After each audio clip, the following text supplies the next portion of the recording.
اہل بیت کے معاملے میں کتنی شان سے سب کچھ بول رہے ہیں، لیکن آج سے 25 سال پہلے اسی سرزمین بنارس پر اہل بیت سے متعلق کچھ کہنا ایک جرم عظیم تھا، اس لیے کہ ایسے ایسے لوگ پیدا ہو گئے تھے جو امام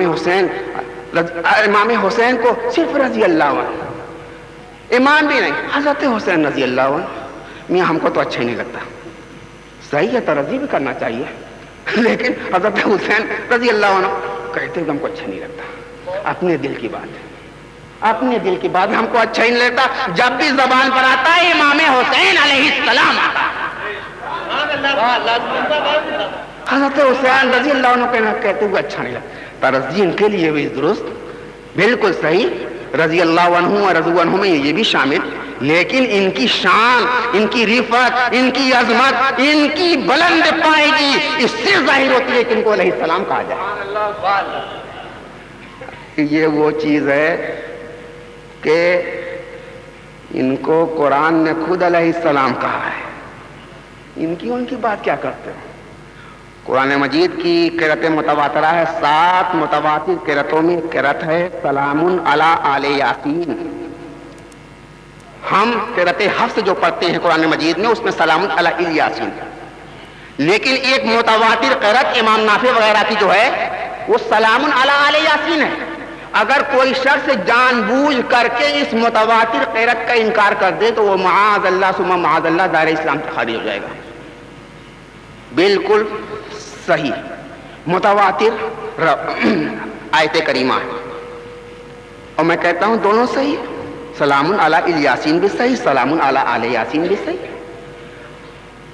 جب کسی آیت کی 2 قرأتیں ہوتی ہیں تو اسے بڑے بڑے نکات نکلتے ہیں، بڑے بڑے نکات نکلتے ہیں، آل یاسین سے الگ نکات نکلے ہیں اور یاسین سے الگ نکات نکلے ہیں۔ قرآن مجید میں بہت سی آیتیں ایسی ہیں جن کی قرأتیں کئی ایک، اور مجتہدین کرام نے ان سے الگ الگ احکام کا استنباط کیا ہے، الگ الگ احکام کے استنباطات ہوتے ہیں اس کے ذریعے۔ اس لیے یہ بہت عظیم چیز ہے کہ ایک آیت کریمہ کی کئی قرأتیں ہوں۔ تو سلام علی الیاسین بھی قرآن مجید میں آیا ہے، سلام علی آل یاسین بھی آیا ہے، اور دونوں قرأتیں متواترہ۔ اس بنا پر اس کا ترجمہ یہ ہوگا کہ آل یاسین پر سلام۔ آل یاسین سے کون مراد ہے؟ وہم آل محمد۔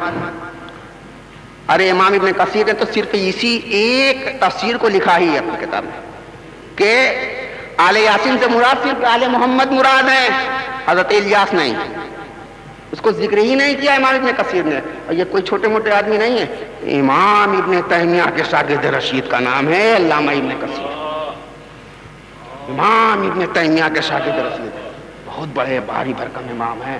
ارے 14 موٹی موٹی جلدوں میں ان کی کتاب ہے البدایہ والنہایہ، پڑھتے پڑھتے طبیعت تھک جاتی ہے، تب کہیں جا کر کے ایک جلد مکمل ہوتی ہے۔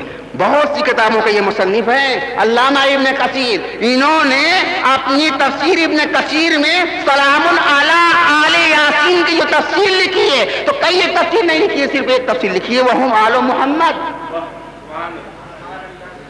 صرف آل محمد اس سے مراد۔ تو اللہ نے خود آل محمد پر سلام بھیجا ہے،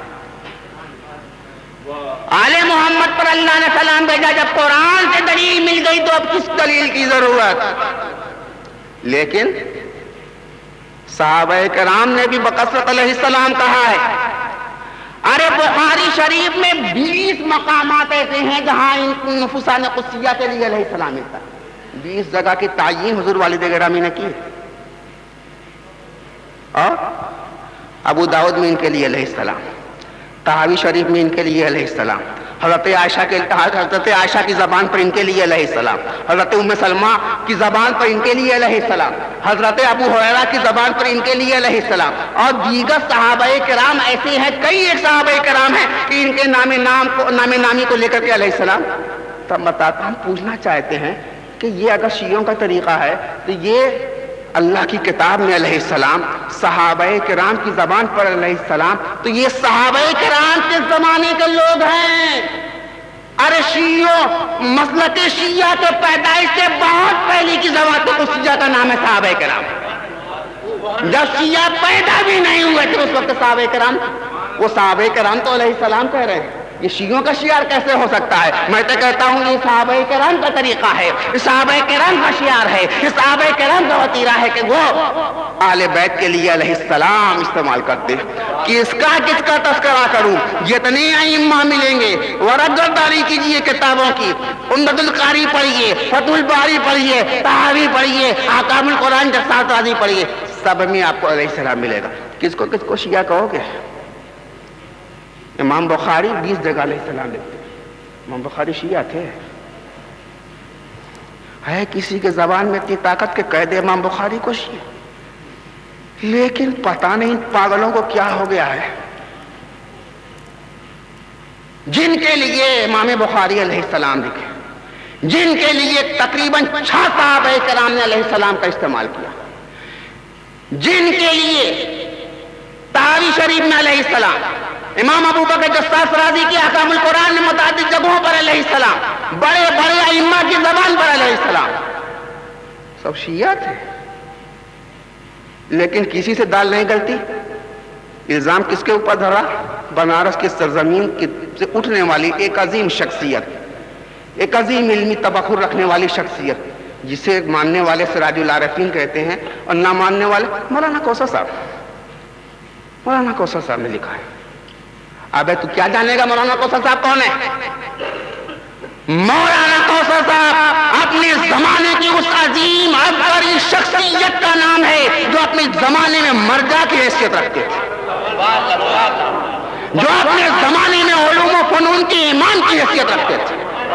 اس عظیم شخصیت کا نام ہے جن کو صرف آپ لوگوں نے نہیں بلکہ غیروں نے بھی مانا، جن کے علم میں تبحر کا اعتراف بڑے بڑے مخالفین نے بھی کیا ہے۔ ارے ایسے لوگ بھی ہیں جو کہتے ہیں ہم مخالف بھی ہیں، لیکن ساتھ ساتھ یہ بھی کہتے ہیں کہ اگر مولانا کوثر صاحب کی علمیت کا اقرار نہ کروں تو کوڑی ہو کر کے مروں۔ ایسے لوگ بھی ہیں مخالف، ماننے پر مجبور۔ شخصیت وہی ہوا کرتی ہے جس کو صرف اپنے نہ مانے بلکہ غیر بھی ماننے پر مجبور ہو جائے۔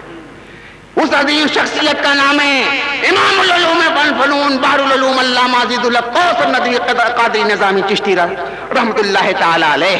سرزمین بنارس پر وہ احسان عظیم کیا ہے انہوں نے کہ در حقیقت امام حسین نے جو جہاد کیا تھا اسی جہاد کا ایک حصہ انہوں نے ادا کر دیا اپنے قلمی جہاد کے ذریعے سے۔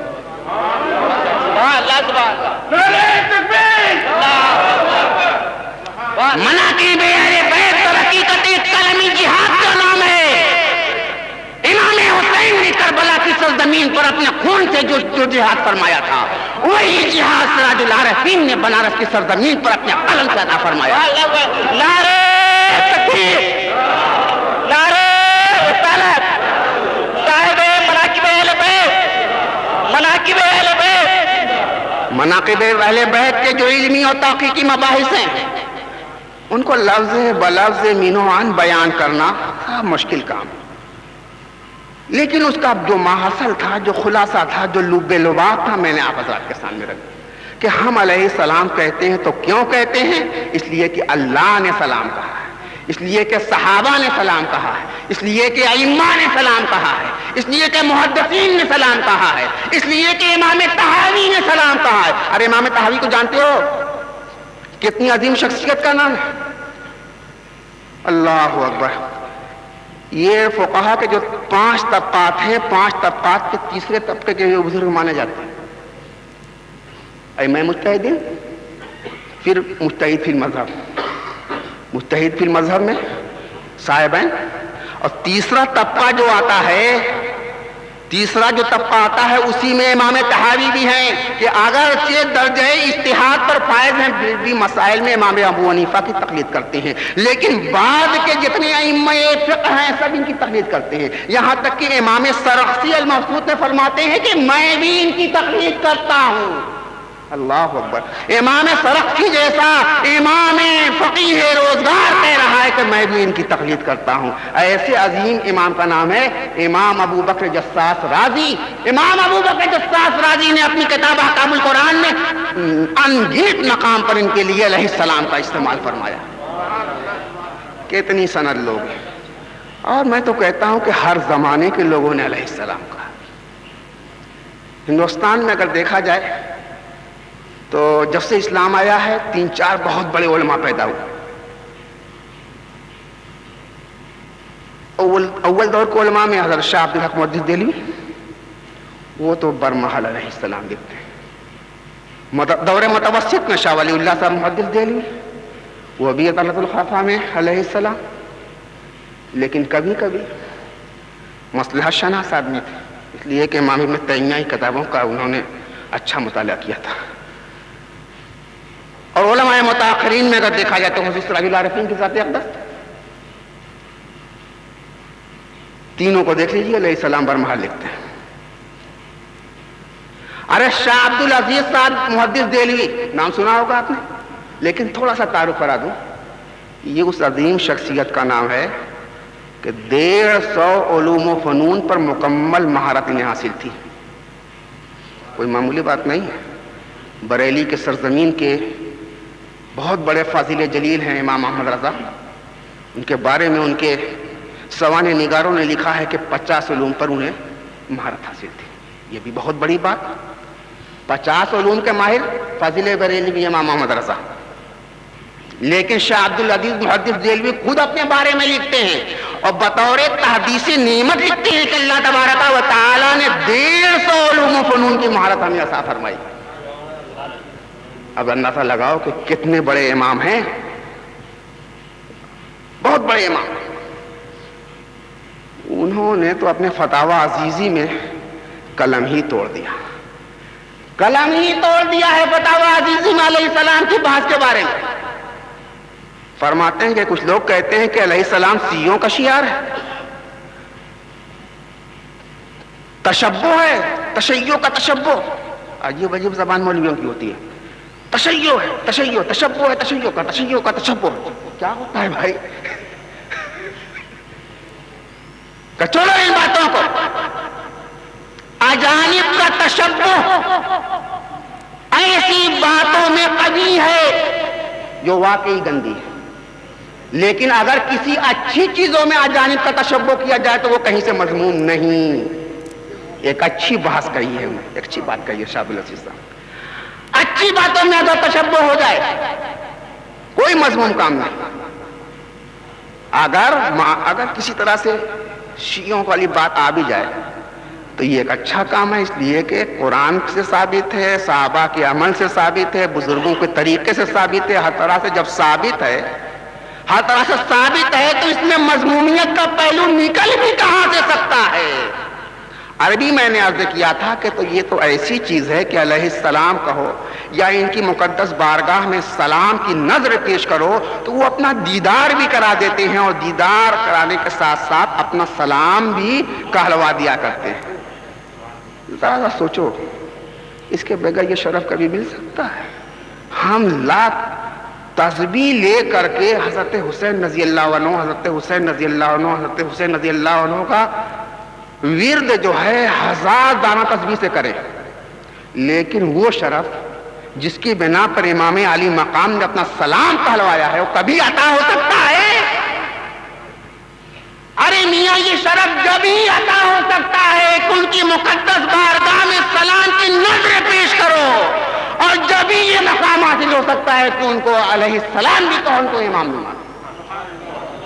امام آپ ہیں اللہ کے شہیدوں کے، میرے امام میرے پیشوا سلام علیہ. شہید ہو کے بچایا ہے دین و ملت کو، اسی سے دین یہ زندہ ہوا سلام علیہ.